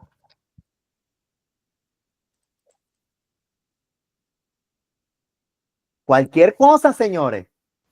Aprovechemos aquí mismo. ¿Cuántos somos acá? Porque yo necesito un aumento. Me voy para Venezuela en mayo. Necesito es plata, ¿sabes? Así que vamos a ponernos aquí de acuerdo. Yo voy a pedir cualquier cosa aquí, Marcos o Francis. Yo otra vez. Dice, ¿cómo se debe perdonar al hermano? Es el título. Y allí está escrito eso. Y luego más abajo dice, entonces, ¿cuántas veces perdonaré a mi hermano? Y que es cuando Jesús responde hasta 70 veces 7. Es que la cosa no es que yo voy a recibir algo. Porque yo. ¿Y ahora? ¿Cómo hago yo con todos estos deseos que quiero tomar? Mira, qué interesante, porque Santiago dice muy claramente que no se nos da porque oramos mal. Y él es clarito, ahí no necesitamos hermenéutica. Tajante. Entonces, esto es solo la superficie. Por favor, tengan paciencia y vayan piano. Eili, porfa. Mira, tú me estás diciendo a mí que vaya piano a piano. Sí. Pero la verdad, si esto es empezando, ya yo estoy confundida. Bien. Esa es la idea. Vamos poco a poco. Por ejemplo, yo no soy muy conocedora de la Biblia. Si he leído Juan, he leído Génesis, cosas así. Lo más básico, Ruth, Esther, no sé. Pero cuando tú abres como un contexto o un versículo de la Biblia para hacer un contexto de algo, tú estás en el libro ahora de Mateo, pero te fuiste para Santiago. ¿Cómo yo que tengo que irme para Santiago? Lo mismo que hicieron los hermanos de Berea. Te invito entonces a leer Hechos. Cuando Pablo se encuentra con los hermanos de Berea, ellos tuvieron la misma pregunta que tú. Ellos dijeron, llegó Pablo y Bernabé a este sitio. y están predicando y hablando acerca de un Cristo, de que llegó el Mesías. ¿Qué es esto? Y decía Pablo, dando testimonio de los hermanos de Berea, que estos eran más piadosos, porque toda palabra que estos hablaban lo confirmaban con las escrituras. Mi invitación siempre ha sido, no me crean, tómense un tiempo. Y Eileen, esta es otra realidad que yo te animo a seguir adelante. Cuando tú crees que llegaste a la punta de una montaña, es un filo falso. Hay una profundidad inmensa. Pero lo hermoso es que todo lo que necesitas para ser salva, ya lo tienes. Acá solo lo que quiero hacer es que ustedes, como cuchillos, afilarlos. Porque un cuchillo corta mejor cuando está afilado. No quiere decir que no sirvan, funcionan, pero poco a poco van a crecer más. Y mi invitación es que no desfallezcan, que sigan adelante. Así como en tu primera vez en la moto, quizás no te fue muy bien, o como me pasó a mí, que me quemé con el tubo de escape y todavía tengo la marca, ¿eh? Y no me he vuelto a montar en una moto, por cierto. Me quiero montar en una moto. Sálquenme, denme una vuelta en una motico, por Dios. Creo que con la experiencia y el tiempo vas a poder ver con más claridad esto de ver todo el consejo santo de Dios. Por eso es que decimos que la Biblia tenemos que tener en cuenta desde Génesis hasta Apocalipsis. Es nuestro respaldo. ¿Ok? Ánimo. Ánimo que vamos bien. Ok, chicos. Voy con el pastor Gomar. Antes de avanzar a la siguiente parte. Sí, como para darle esperanza a Hailey. Lo que nosotros estamos tratando de hacer aquí es decirles, no se queden solo con una porción de la palabra, un versículo, una especie de clave, un amuleto, no, eso no es la palabra, y por eso la hermenéutica, que te invita a ver qué hay delante, qué hay antes, qué capítulo completo puedo leer. Si yo leo esto, ¿qué significa? Voy a leer antes, voy a leer el libro completo. ¿A qué hace referencia? Por eso es que es tan importante lo que decía Julio. Julio tiene una Biblia donde le hace referencias a pasajes bíblicos que se enlazan con otros lugares de la misma Biblia que hablan quizás lo mismo. Entonces, al final no es para confundir, aun cuando confunde, es para aclarar y decir, ¿sabes qué? No te quedes con un pedazo de la Biblia pensando en que el enemigo del que hablaban, que vino a matar y a destruir, era Satanás, que no tiene nada que ver con eso. Pero eso es lo que hemos aprendido a lo largo del tiempo, porque es lo que hemos escuchado. Y lo aprendemos de esa forma. Aquí nosotros estamos desestructurando y diciendo, no te quedes solo con esa parte, averigua bien, escudriña, y por eso Julio también hacía referencia a que, ok, no sabes algo, pide al Espíritu Santo que te dé discernimiento para que tú puedas entender la palabra. La palabra, tampoco nos vamos a volver locos y decir, bueno, no entendí, bueno, dejé esa broma para allá, no, sino que en lo posible, cuando vamos estructurando, profundizando, escudriñando, vamos aprendiendo mucho más y eso va enriqueciendo el pensamiento y el espíritu. Entonces, no es para asustarnos, es simplemente para tener el conocimiento santo de que existen cosas profundas dentro de la palabra que nosotros como siervos, como creyentes, debemos investigar y averiguar para no estar apuntando y disparando y diciendo cosas disparatadas al final, que no tienen ni siquiera lógica. De eso se trata esto. Sí, y la idea es que tarde o temprano el estábanos que siempre escuchamos, el fuistes, el estuvistes, el más sin embargo, cambie por medio de experiencias, por medio de caídas. La experiencia es la mejor maestra. Yo nada más lo que les estoy entregando es una herramienta, o lo que la iglesia les entrega es una herramienta para que tú no sigas en ese, entre comillas, mito, escuché que el predicador tal dijo. Todos humanos somos falibles, infalibles solo el Señor y su palabra. Astrid. Sabes que cuando empezaron a hablar de eso, me llegó una anécdota que tuve ayer, que una amiga, ella cree que yo sé mucho de la Biblia, y yo es que no, o sea, yo sí la leo y estoy empezando a leer, pero yo, como dices tú, tampoco me la sé todo. Y ella a veces me pregunta cosas a mí, Entonces, con lo del Papa que había muerto, me mandó un link porque había como un post que decía que son los últimos tiempos, porque Malaquías dice que, no, dice la cosa, la predicción de Malaquías, ya que es que tengo a la niña aquí, güera. Tranquila, Bueno, no la pasa nada, cuestión dice gloria a Dios. que dice, esta predicción de Nostradamus, dice, también se enlaza con la profecía de San Malaquía. Entonces, que los papas, que va a venir uno negro, que esto y lo otro, y ya ahí se va a caer todo. Entonces ella me dice, eso aparece en la Biblia.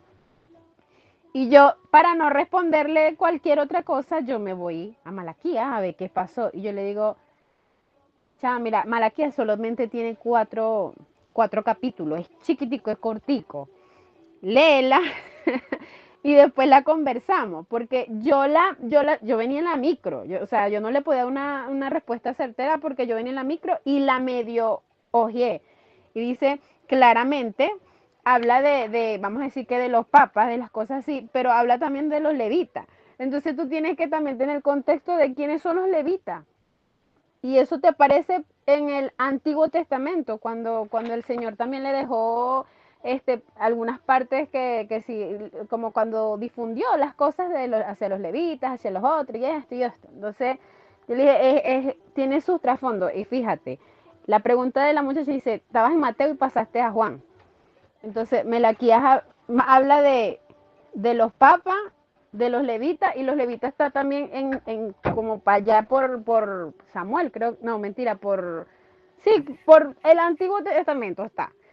Entonces, De me Génesis da y risa lo que Apocalipsis. tú me dices porque sí, exacto, del Génesis, entonces yo digo, sí, hay que sabérsela, pero entonces hay que saber también interpretarla, no decir, no, si es verdad, se acabó el mundo porque me mandaron este post, no, lee, son 4 capítulos, le dije yo, porque no podía darle algo certero en ese momento. Yo creo que una de las mejores sugerencias que podemos dar a nuestros hermanos en Cristo es siempre ir a su palabra. Pero por otro lado, solo para aclarar y continuar, San Malaquías es del 1500. Es otro personaje dentro de la fe católica que tuvo profecías acerca de los papas. Nada que ver con el profeta Malaquías del Antiguo Testamento. ¿Ok? Nada que ver. Nada. All right? Sin embargo, eso es lo que nosotros llamamos clickbait, que nos aparece en YouTube, que dice, el último papa negro, mira la profecía que hizo Malaquías. Ah, ya. Entonces, ese es el contexto, básicamente. Pero chicos, nosotros estamos seguros en Cristo. No dependemos de alguien que se toma los títulos del Señor. Eso ya es un ídolo. Y les ruego que no pierdan la fe ni la esperanza que ustedes tienen en Cristo. No caigan de la gracia que decía Pablo en Gálatas. Ustedes tienen una fe muy fuerte en el Señor y sus vidas están guardadas en Él. ¿Ok? Elementos gramaticales, parte 1. Esta es la superficie del tema. Chicos, la palabra del Señor fue escrita también en un español que tú y yo hablamos y es muy necesario que entiendas algunas partes de la lengua.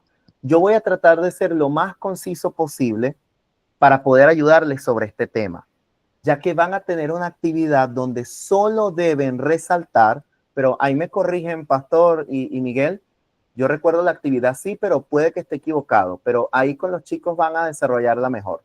Pero la actividad en sí es resaltar o enmarcar los aspectos o elementos gramaticales de un texto en específico. Resaltar el color rojo para las palabras repetidas, el color verde para lo que yo considero contraste. Si yo no encuentro ese elemento ahí, no está. Yo no debo de sacarlo por obra y gracia del Espíritu Santo o magia. No. Si no está, no está. ¿Qué te va a enseñar a esto? A tratar el texto como un órgano, primero, vivo y que tiene sus partes. Es muy importante. Vamos primero a lo que son las palabras repetitivas. Los términos que se repiten en el texto a veces mantienen un mismo significado y otras veces no. Eso es muy importante. Vemos cómo cuando estudiamos el capítulo de Juan, vemos que hay 2 términos muy parecidos, Juan 10:10 y 10, el contexto de Juan 10 nos indica que hay un término para ladrones y el ladrón. puede ser que estos términos que se repitan, aunque singulares y plurales, abarquen un mismo significado. Pero también es bueno estudiar Daniel capítulo 9, la palabra pacto, si será el mismo pacto que se describe en el verso 4 o en el verso 27. Eso es una tarea. Vamos a estar lidiando con el libro de Daniel bastante rato, así que paciencia. Cuando hablamos de contraste, la gente no entiende que el libro de Proverbios se le llama el libro de las sabidurías o que son libros de sabiduría, libros sapiensales, que se encontraban dentro de un marco como lo era Job, Cantar de los Cantares, que era un libro prohibido, por cierto, era como el contenido más 18 de la Biblia. De hecho, los que estudiaban en ese tiempo ese rollo lo tenían guardado para que los pequeños no lo agarraran, porque su contenido es bastante hot, ¿ok? Así que pendiente. Pero, aunque tú no lo creas, su contenido también es evangelístico, y eso es lo asombroso. Pero el libro de Proverbios trata de contrastes, de maneras en cómo la poesía judía se entendía, y ellos trabajaban a la luz de eso. Ah, este es gordo porque no es flaco, y este es flaco porque no es gordo. Mire el ejemplo de Proverbios capítulo 14, verso 31. Dice, el que oprime al pobre afrenta a su hacedor, pero el que se apiada del necesitado le honra. Y vas a encontrar textos parecidos, ¿ok? O otros que se les conoce no como versos de contraste, sino de antítesis. O sea, lo opuesto. Como también, mira cómo seguimos en Proverbios de comparaciones. El justo que cae delante del impío es como fuente turbia y manantial contaminado. Tenemos dos comparaciones, el justo y el impío. Y en el libro de Proverbios te vas a encontrar el que hace bien y el que hace mal, el que chismosea y el que no, el chavista y el opositor, y así sucesivamente. Te vas a encontrar diferentes oposiciones. Estos son los elementos gramaticales que vemos en forma superficial. Hay otros elementos gramaticales que podemos ver como listados. Todo lo que hay en el mundo, la pasión de la carne, la pasión de los ojos, la arrogancia de la vida. Pero déjenme tomarles a un listado mejor, que a veces se nos pasa por alto. Cuando usted va al libro de Hechos, un instante, disculpen. En el libro de Hechos se encuentra un listado bastante interesante. En el verso 12 dice, capítulo 1 de Hechos, verso 12. Capítulo 1, verso 12. Entonces volvieron a Jerusalén desde el monte que se llamaba de Olivar, el cual está cerca de Jerusalén, camino de un día de reposo. Y entrados subieron al aposento alto, listado. Pedro, Jacobo, Juan. ¿Ya? Esta lista de apóstoles o esta lista apostólica, Lucas cuando la escribió no lo escribió porque él lo dijo, en orden alfabético. No, él escribió en orden de relevancia. Es interesante ver que los tres, Pedro, Jacobo y Juan, al parecer eran las columnas de la iglesia. Y es que Pablo, cuando empieza a predicar del evangelio y va a Jerusalén, se dirige primero a las columnas de la iglesia. Este listado es bastante interesante. Como también encontramos un listado en Gálatas 5 acerca de las obras del Espíritu Santo. Los listados son importantes. Las palabras que se repiten también son importantes. Por ejemplo, cuando usted va a Isaías y encuentra que el canto de los serafines es santo, santo, santo, recuerde que en los tiempos, cuando se escribió, en las limitaciones gramaticales, no existía el superlativo. Ejemplo, santísimo, sino que al repetirlo 3 veces, enmarcaba la importancia. Cuando usted lee o cuando usted lea en los capítulos de los evangelios, de cierto os digo. Bueno, básicamente lo que está diciéndole en ese momento Jesús es, esto es lo más verdadero, esto es ciertísimo. Hace un énfasis en esa palabra. Por eso es que existe a mí me da mucha risa cuando muchos de los predicadores que yo escucho empiezan a decir, porque la palabra X se está escrita en la Biblia tantas veces. Señores, es que realmente el énfasis de la repetición es importante en la Biblia e indica de una u otra manera relevancia. ¿Ya? Tenemos entonces causa y efecto. De nuevo volvemos al libro de Proverbios. La blanda respuesta aplaca la ira, mas la palabra áspera hace subir el furor. Lo que se pudiera llamar que hay una cláusula donde ocurre este evento.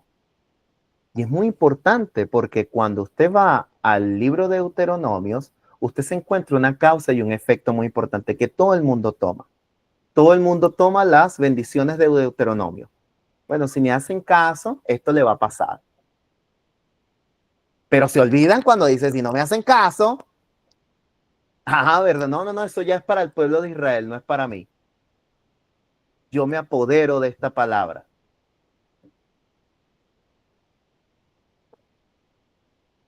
Figuras literarias. Fíjate cómo se utiliza también formas en las cuales en nuestro entender lingüístico nos da más claridad acerca del texto. Lámpara es a mis pies tu palabra y lumbrera a mis caminos. A veces el Señor toma formas antropomórficas o utiliza lenguaje antropomórfico. ¿Qué es eso antropomórfico, teacher? Usted sí le gusta utilizar palabras rimbombantes, me cae mal. Dios, un ser omnipresente, omnisapiente, infinito, tiene que balbucear en nuestro idioma cosas que se parezcan y se asemejen. Y cuando él dice que sacó al pueblo de Israel con brazo fuerte, no está diciendo que tiene un brazo. ¿Ok? Está utilizando una forma antropomórfica. Cuando él dice en Génesis que se arrepintió, es el término más cercano que utilizó el autor para hacer referencia al sentido o dolor que tuvo Dios en ese instante. No quiere decir que él tenga ese mismo sentimiento como lo tenemos nosotros. Es un lenguaje antropomórfico y aquí es unas figuras. Por eso es que cuando usted lee el libro de Apocalipsis, usted tiene que leerlo con ciertos lentes. Porque empieza a ver, o cuando lee el libro de Daniel, empieza a ver osos, animales, bestias. Y usted dice, Dios mío, ¿pero qué es esto? Cuando son figuras literarias, donde tiene que evocar el significado principalmente. Última parte de estos eventos gramaticales, que son muy importantes, son lo que nosotros llamamos las conjunciones.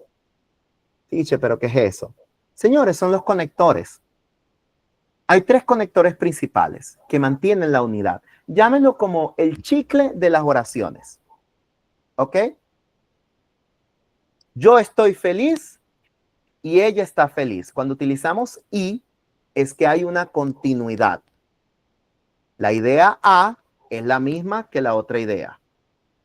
¿Ok? Cuando utilizamos pero, es una opción opuesta a la idea anterior. ¿Ok? En cierta manera es lo que nosotros expresaríamos en un español. Voy a la casa, pero llego tarde. Es una opción opuesta. ¿Ok? Me gustan las alcachofas, pero me hacen daño al estómago. Tenemos el por tanto, que algunos lo consideran, algunos lo toman como el más sin embargo. Por favor, no siga diciendo eso. Diga sin embargo. Por tanto, es una cláusula o una conjunción de resultado. Si te portas bien, entonces, por tanto, vas a tener esto. Este es tu resultado. Más encima, on top of that, existe eso en inglés, de hecho, de paso. ¿Ok? Y hay muchas conjunciones que ya han desaparecido. Amén de, a la mar de, hay otras expresiones así. Un ejemplo muy parecido, atentos, Romanos 12:2 dice, no os conforméis a este siglo, sino transformaos por medio de la renovación de vuestro entendimiento. El uso de sino y por medio de son conectivos. Es importante porque nos da secuencia al texto. O sea, te hace consciente de qué es lo que estás leyendo. Cuando leemos acerca de las preposiciones, vamos a utilizar un spotlight mejor. Vamos a ir con respecto a las preposiciones. En las preposiciones, yo también tengo lo mío, Marquito. Pero ahí te enseño los trucos, varón. Escucha, en las preposiciones tenemos lo que nos indica la relación de aspecto. Fíjense cómo dice sobre, por o en. Cuando nos vamos, por ejemplo, a Romanos 11:36, dice, porque de él, por él y para él son todas las cosas. Esas tres preposiciones, de, por y para, indican un mar de concepto. ¿Ok?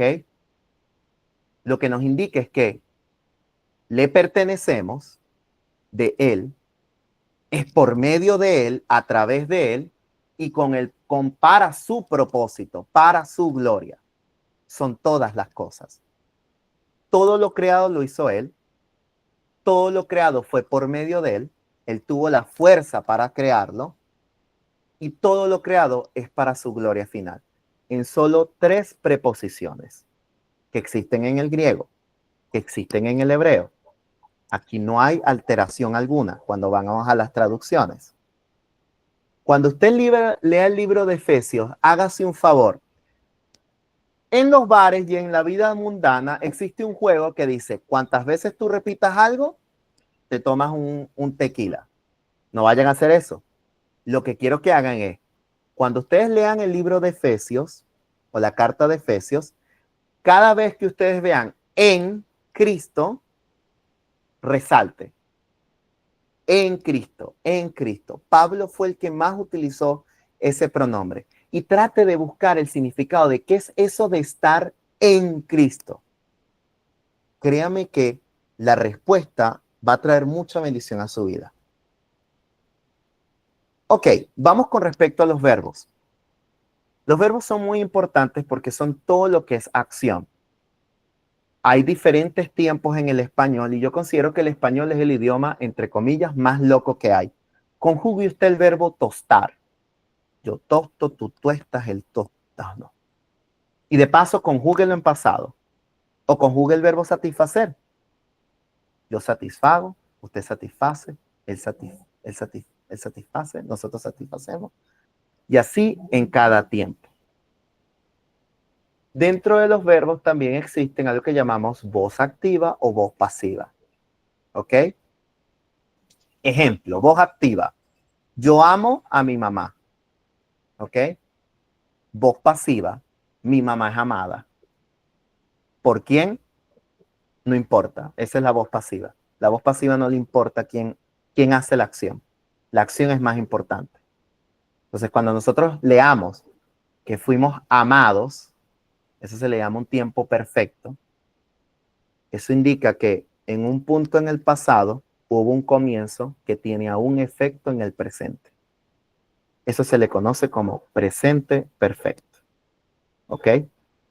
Cuando leemos acá, Jesús lloró, es un verbo en voz activa, el sujeto es Jesús, quien conjuga el verbo es Jesús, y está en pasado. No es que Jesús llora. Usted lo ve en todas las imágenes llorando. O lo ve en todas las imágenes sangrando y sufriendo. O lo ve muy papiado, por cierto. Y europeo. Jesús lloró en un momento, en un tiempo en específico. And that's it. Al menos lo que nos revela la palabra.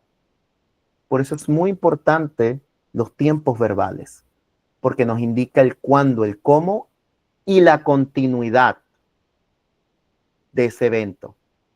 Cuando nos dice que ustedes son justificados, chicos, es que en un punto en tu tiempo el Señor te declaró justo y eso tiene relevancia en tu presente hasta hoy y mañana y mañana. Fíjate, el Señor renueva sus misericordias cada día. El verbo renueva está en presente simple, que eso indica rutina. Es algo que ocurre todos los días. Parece algo muy sencillo, pero podemos pasarlo por alto. Solo con saber el tiempo, lo superficial del texto, nos puede traer mucha esperanza. No es lo mismo decir, te justificará, a que está justificado. No es lo mismo. No es lo mismo que yo le diga a Marco, te sanará, a está sanado. No es lo mismo. No es lo mismo decir, tus pecados van a ser perdonados, a decir, tus pecados son perdonados. Sencillamente hay una envergadura verbal impresionante. Por último, tenemos los pronombres. Los pronombres hoy en día, lastimosamente, se han tergiversado. Tenemos a un hombre, un macho vernáculo como Johnny, ¿verdad? En este grupo, o como Tony, que de la noche a la mañana me llegan y me dicen, yo me identifico como ella. ¿Ok? Y se llama Ramón. Una cosa increíble, con bigote y pelo en el brazo. Y tú dices, Dios mío, ¿será que tuvo un problema hormonal? Como también te identificas con mujeres hermosas, piadosas, que dicen, no, yo soy yo. O peor aún, binario. No se identifican ni con chicha ni con limonada. Ella o ellos. Pero para el Señor los pronombres eran muy importantes. Identificar a quién se refiere el nos, él, ellos. Es súper importante. Fíjate, mira lo que dice Juan 3:16. Porque de tal manera amó Dios al mundo que ha dado, presente perfecto, a un evento que ocurrió en el pasado y continúa en el presente, a su Hijo unigénito, uso de su como pronombre posesivo, es hijo de Dios. Entre muchos otros pronombres que usted puede encontrar. Que lo que cuando usted vea ese él, ella, estábamos, resáltelo y diga a quién se está refiriendo. Vea como un pronombre, como una caja que solo puede contener cosas en específico. A los que están viendo, a los que son informáticos, vean los pronombres como variables, que solo pueden recibir intergen, letras o letters, entre otras cosas. Los pronombres tienen una función en específico. Son muy importantes. Porque cuando les llegue los de Dios Madre, que me acabo de enterar que su iglesia está aquí al lado, ellos van a hablar y van a hablar de eso. Y los pronombres en griego existen de femenino y masculino, muy resaltados. Así que atentos a eso, pero también los pronombres nos indican si somos parte o no de lo que se está hablando. Cuando Pedro dice, porque ustedes son, ¿a quién dice ustedes? ¿A un grupo en específico o a la Iglesia Universal? Ese ustedes es importante definirlo. ¿Ok? Eco, vamos ya a culminar. Caso práctico de Daniel 9:1-19, le recomiendo para no abordar más o desarrollarlo innecesariamente, por favor, vaya a su guía y va a encontrar cómo se desarrolla el capítulo 9 y cómo lo divide su material. De manera tal de que usted pueda ver cuáles palabras existen repetitivas, qué listados hay, qué contraste y qué causas y efectos están marcados en su guía. De verdad es de beneficio porque es una práctica que usted debe de hacer cuando tenga el tiempo. Y es muy beneficiosa. Tarde o temprano te va a hacer a ti tener como una especie de instinto en lectura bíblica. Te va a hacer decir, este es el sujeto, perfecto, él está hablando acerca de esto. Te va a hacer más consciente de ese órgano llamado texto. De otra manera, vas a leer el texto y te va a pasar por alto. Como decía mi mamá cuando me veía cortando las tijeras. Preescolar pasó por ti, tú no pasaste por preescolar. Malo. La habilidad mano-ojo para mí era pésima. Entonces, les recomiendo, tomen un instante, un día, con un resaltador, imprime una hoja del capítulo de Daniel 1, del 9, del 1 al 19, y empieza a resaltarlo con diferentes colores o a subrayarlo. y ve, esto es lo que se refiere a un listado. Esto es lo que se refiere a palabras repetitivas. Interesante. Esto es lo que decían acerca de causa y efecto. Y toma la seriedad de la Biblia como es necesaria. Usted sabe que existe hermenéutica legal, ¿cierto? La interpretación de los textos jurídicos. Bueno, una mala interpretación te puede clavar a ti 20 años o te puede sacar de la cárcel. Entonces, atento. Por último, y esta es la mejor que hay, en la Biblia existe algo que se llama tipos y antitipos, y con esto terminamos. Los antitipos o tipos son elementos que se encuentran en la Biblia que están apuntando a un personaje, a un evento o a un grupo de personas.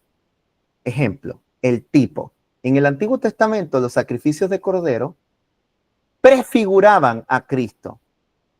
Por eso es que cuando leemos allá en el libro de Lucas y leemos la historia de Juan el Bautista, vemos cómo nos da más razón entender por qué Juan el Bautista hace llamar a Cristo como Agnus Dei, el Cordero de Dios que quita el pecado del mundo. Es lo que le estaba diciendo a sus discípulos. Este es por el cual yo vine a preparar senda. Este es el antitipo. El tipo y el antitipo. Se puede hacer una referencia como cuando tú llegas y con tus hijos juegas sombras. Y tú le dices, este es un conejo, este es un perro. Y ellos ven la sombra y dicen, wow, sí, es un perro. Pero luego van a las manos y dicen, era otra cosa. A eso hace la referencia entre tipo y antitipo. El antitipo, Cristo es el cumplimiento o realidad, lo que el tipo simboliza. El tipo simboliza y el antitipo lo cumple. Ejemplo, allá en el libro de Génesis vemos a Melquisedec. Y hay gente que ha querido decir que Melquisedec es un antitipo de Cristo. Y vemos en Hebreo que se nos aclara un poco, indicando que Cristo era del sacerdocio de Melquisedec. Ese es un antitipo. ¿Ok? Vemos que Moisés levanta una serpiente, una especie de antitipo, una prefiguración, y que todo el mundo que veía ese ídolo de serpiente se sanaba. Y ahora vemos un antitipo en Cristo donde la misma palabra nos revela que así como Moisés levantó a la serpiente, así el Hijo del Hombre tenía que ser levantado. Tienes un tipo de la revelación que ve Daniel y dice de repente en un momento así de la nada, como que el Señor le revela y le dice, he aquí que vi a un hombre, he aquí que vi a uno como semejante a hombre, o no, semejante a hijo de hombre, que estaba en este momento con los amigos de Daniel en el fuego, en ese instante. Y tú quedas así, y de repente tú empiezas a leer los evangelios y dices, porque el Hijo del Hombre, porque el Hijo del Hombre, porque el Hijo del Hombre. Caray, ¿será que Cristo me está queriendo decir algo? ¿Será que me está diciendo, epa, te estoy apuntando, te estoy indicando?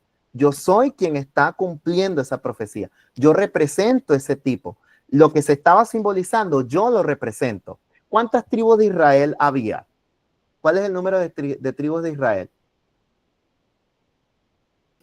12. ¿Cuántos apóstoles hay? 12. Interesante. Caray. ¿Verdad? Entonces vemos, por ejemplo, el tabernáculo. El tabernáculo era el sitio más sagrado donde habitaba la presencia de Dios dentro del lugar santísimo en el arca de la alianza. Y ahora, ¿dónde vino a morar la presencia de Dios cuando aceptamos a Cristo? Dentro de nosotros. Y entonces vamos a ver estas sombras y luces que se encuentran en el Antiguo Testamento con mayor luz en el Nuevo Testamento. Por eso existe esta declaración hermenéutica. el Antiguo Testamento, perdón, el Nuevo Testamento da más luz al Antiguo Testamento. Es primordial que ambas se lean en paralelo y que usted no vire a un lado, porque los que estamos leyendo más el Nuevo Testamento nos volvemos antinominianos, o sea, nada de la ley. Yo no obedezco nada porque yo soy salvo, ya tengo fe.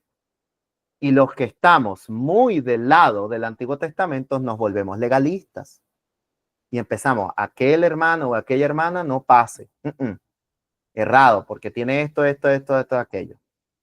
Dietrich Bonhoeffer decía muy claramente, quien obedece tiene fe y quien tiene fe obedece.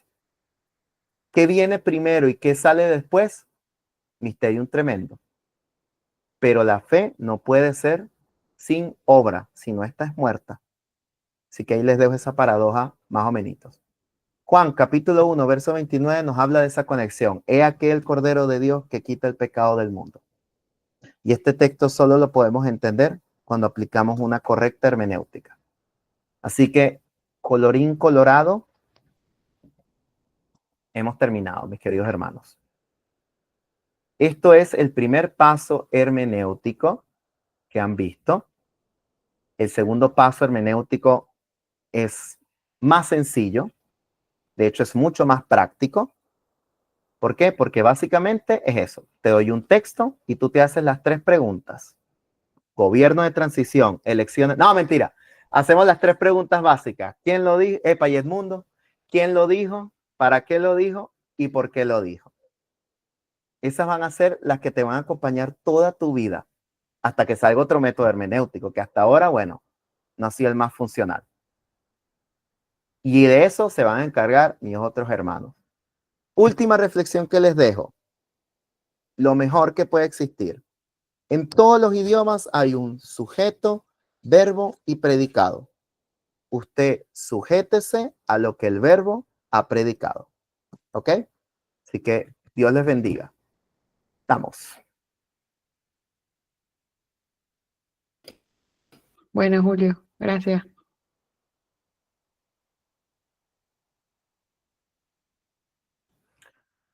Chicos, nos quedan 10 minuticos. No sé si tienen algún comentario, algo que agregar.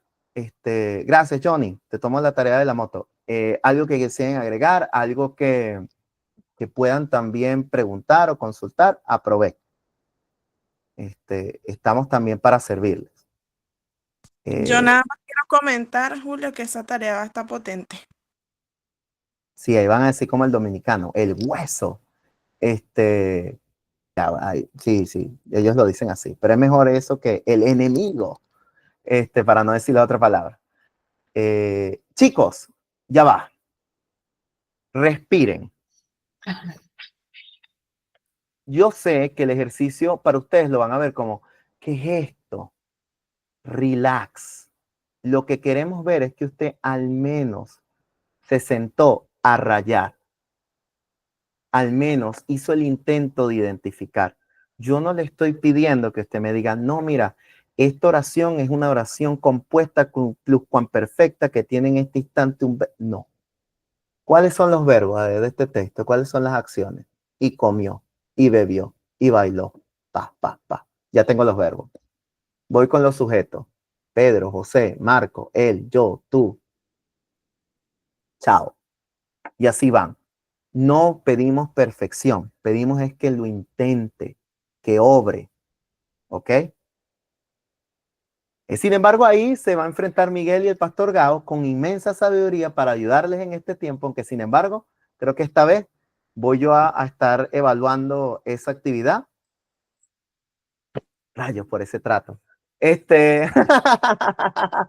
Así que no se preocupen. Tómenlo como una actividad bastante interesante y disfrútenlo, chicos, háganlo en pareja, reúnanse con los compañeros y hermanos en Cristo. Eso lo pueden hacer fácil en 3 horas. No toma tanto tiempo. 3 minutos, 5 minutos, 15 minutos. ¿Ok? Eso. Aún no han subido la asignación. Pero viste cómo eres tú, Ariana. Por eso es que la gente, viste, ahí salió profe, pero yo no he visto No, yo imagino que ya la van a subir, ¿ok? De todas maneras, ahí el equipo lo va a estar pasando por el grupo. Ya está Marcos, Francis, plan de evaluación en la página. mañana mismo con Helvis. Exacto, ya está en el plan de evaluación, está la tarea ya. Está fácil. Así que tengan su paciencia, disfrútenlo. Eso, chicos, me encantaría escucharles. ¿Qué piensan? ¿Qué opinan? ¿Es importante la hermenéutica? ¿Está chafa el contenido? Me encantaría escucharles. Marco o Francis. Me gusta muchísimo la hermenéutica. Te felicito, Julio. Eres muy bueno dando clases. Y algo que aplicando al principio, el mismo Marco que habló del versículo donde todos los hermanos quedaron frustrados, hablando de 2 Crónicas 14, ese mismo Marco aplica ese principio de ese versículo que aunque fue dado para el pueblo de Israel, yo lo aplico porque se dice, si humillar en mi pueblo y se arrepiente, yo iré desde los cielos. Ese principio que frustró a algunos hermanos en algún tiempo en Venezuela, yo lo utilizo para oración, porque el principio sí me funciona a mí. Porque si yo oro a Dios y me arrepiento, y yo tengo fe de que Dios escucha y puede ayudarme a sanar esa situación que pueda estar pasando. Entonces, qué bonito es el conocer la hermenéutica y aplicarla de forma correcta. Ojo, como decía Julio, no para convertirnos en esos que leen solo el Antiguo Testamento y volvernos fariseos, sino para aplicar la palabra de una forma correcta que es viva y eficaz. Sí. Gracias, Marco. Muy amable. ¿Alguno más? No todo al mismo tiempo. Empieza a llamar por nombre. A ver. No, mentira, chicos. Tranquilos. Si alguno no tiene un comentario, podemos dejar a la clase hasta acá, pero no olvidemos orar por la misma. Es algo que está prescrito. Y que si usted quiere recibir la paz del Señor, la causa para recibir la paz del Señor, perdón, el efecto para recibir la paz del Señor, esta sería su causa. Presente toda petición en acción de gracias a Cristo. Y la paz del Señor, que sobrepasa todo entendimiento, estará con ustedes. Filipenses, eso está prescrito. Ahí está, clarito. Eso no necesita hermenéutica. ¿Ok? Oramos. Miguel, porfa. De verdad, muchas gracias. Claro que sí, claro que sí. Bueno, oremos para que sus mentes descansen hoy. Sabemos que esta información puede tenerlos así como ese emoticón del el cerebro explotando, pero tranquilos, tranquilos, piano a piano, con calma, que ya lo vamos a comprender y lo vamos a entender mejor. Y aquí estamos para poder ayudarles si requieren de nuestro apoyo. Oremos. Señor, te damos gracias, gracias por este buen tiempo. Gracias porque nos permites como iglesia tener estas herramientas para poder seguir aplicando esta interpretación, Señor. Gracias porque hoy tenemos esta herramienta como la hermenéutica para traer, Señor, esos principios escritos en tu palabra a nuestra actualidad y a nuestra vida, Señor. Gracias, te damos por eso y te pedimos en el nombre de Jesús que nos ayudes a saber aplicarlos, no para juicio, no para contender, sino más bien para que traiga paz y una verdadera conversión hacia ti, Señor. En el nombre de Jesús oro por cada uno para que en las asignaciones, en las diferentes asignaciones, puedan hallar también claridad, luz y puedan encontrarse a través de cada estudio de tu palabra contigo. En el nombre de Jesús. Muchas gracias por este buen tiempo, Señor. Amén y amén. Amén. Ajá, no se desconecten. Foto. Pero, ¿cómo hacemos para que salgan todos? Tienen que prender las cámaras, ¿verdad? Los que no salen es porque la tienen apagada. No, tienes que darle los 3 botones y hacer Yo los veo a un- todos. Yo los puedo eso, tomar porque yo dale. sí los veo a todos. Fantástico, Eso. fantástico. Gloria a Dios. A todos, pero Omnipresente. si pueden prender la cámara los que no la tienen encendida, sería mejor. Pero... Gaumar no ve a todos, es el ungido. El tipo y el antitipo, ya lo aprendiste, ¿no? Voy a la cuenta de 3. 1, 2 y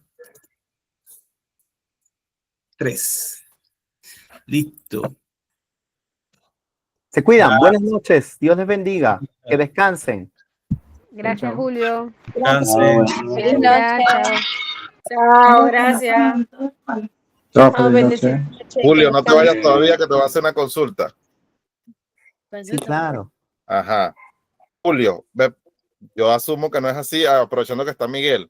No, esa las hace los domingos, las hace los domingos en la tarde. No, hoy me estoy adelantando porque No. tengo, esta chava es tímida y no quiere preguntar ella. Las tareas grupales, tengo yo entendido que las sube una sola persona a la plataforma. Generalmente yo soy el que las subo. Como está toda la información en el trabajo, en la portada de los integrantes del grupo, no es necesario que la suban todos los alumnos para no saturar la página, ¿cierto? No. Con que la suba una sola está bien. Sí, claro, por supuesto. Gracias, es que la señora es tímida y no le quería preguntar. Gracias. No,